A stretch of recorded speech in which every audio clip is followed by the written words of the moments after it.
Disebut oleh Bahlil dulu ada 1.200 investor yang ngantri dan bahkan Pak Jokowi bilang udah oversubscribe, ternyata kosong. Bahkan Menteri PUPR bilang tidak ada satupun investor yang mau investasi di situ. Kenapa? Ada dua soal.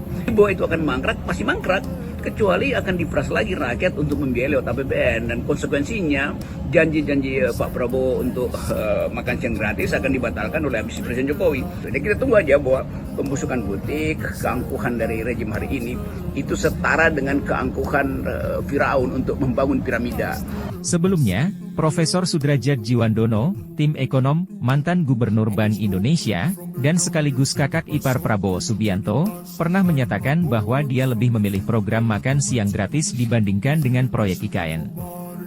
Mana yang lebih penting, menyelesaikan IKN atau makan siang gratis, Prof? Makan siang yang lebih penting untuk saya.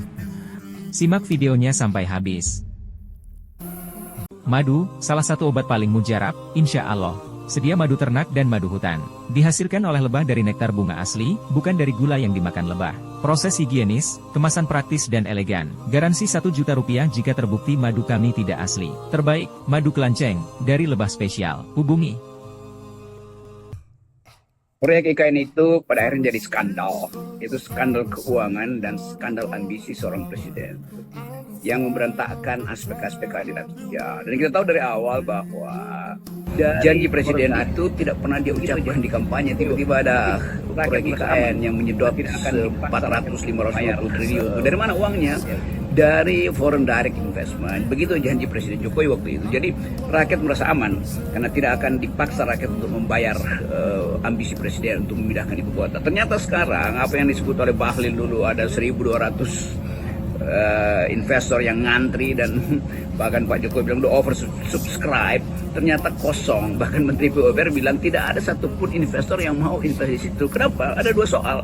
Satu soal lingkungan, dua soal status tanah.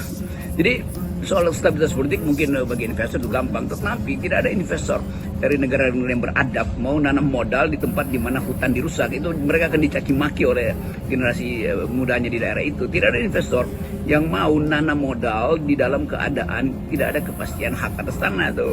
Jadi bahwa itu akan mangkrak, pasti mangkrak, kecuali akan diperas lagi rakyat untuk membiayai lewat APBN, dan konsekuensinya janji-janji Pak Prabowo untuk makan siang gratis akan dibatalkan oleh ambisi Presiden Jokowi. Kan selalu ada trade off antara apa yang diinginkan oleh Jokowi dan apa yang dikehendaki oleh Prabowo. Prabowo bahkan sudah mengatakan jauh-jauh hari lewat mulut Sudrajat Djiwandono yang ada orang kepercayaan Pak Prabowo dalam rangka menyusun portofolio ekonomi. Pak Derajat Djiwandono bilang begini, kalau harus memilih, kami akan memilih untuk makan siang gratis yang setara anggarannya dengan pembangunan ibu kota. Jadi sebetulnya Gerindra tidak sepakat dengan pembangunan ibu kota tuh.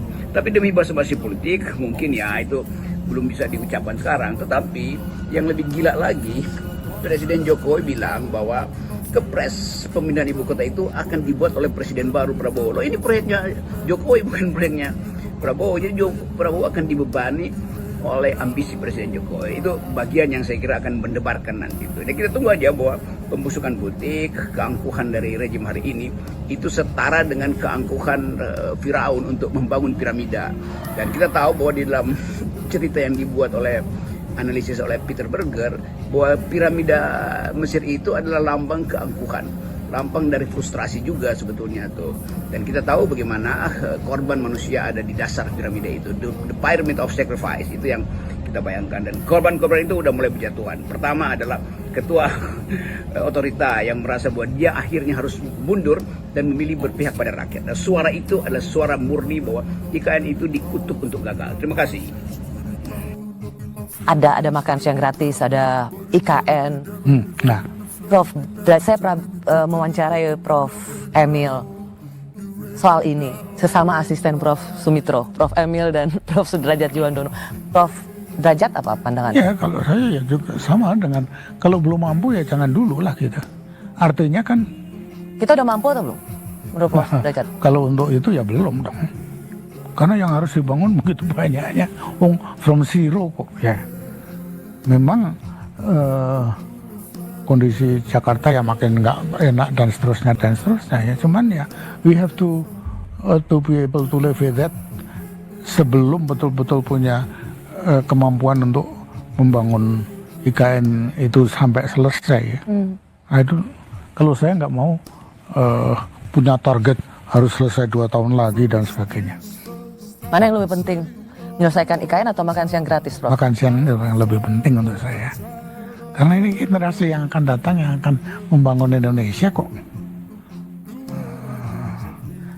Kalau saya itu, menurut saya nggak ragu-ragu deh. Ya kalau punya penduduk tambah banyak tapi bodoh-bodoh gitu kan ya masalah gitu. Prof sendiri melihat tidak ada urgensinya untuk segera memindahkan ibu kota Enggak. Jakarta ke IKN.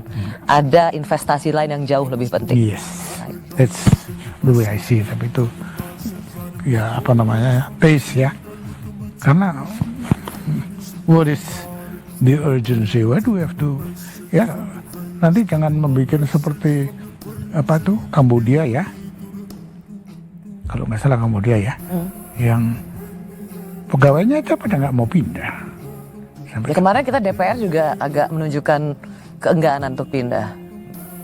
Kira-kira Jiwandono lebih prioritas Menurut saya makan yang siang untuk investasi anak-anak Indonesia Yes. dibandingkan mempercepat pembangunan IKN. Yes, itu I'm very sure about it.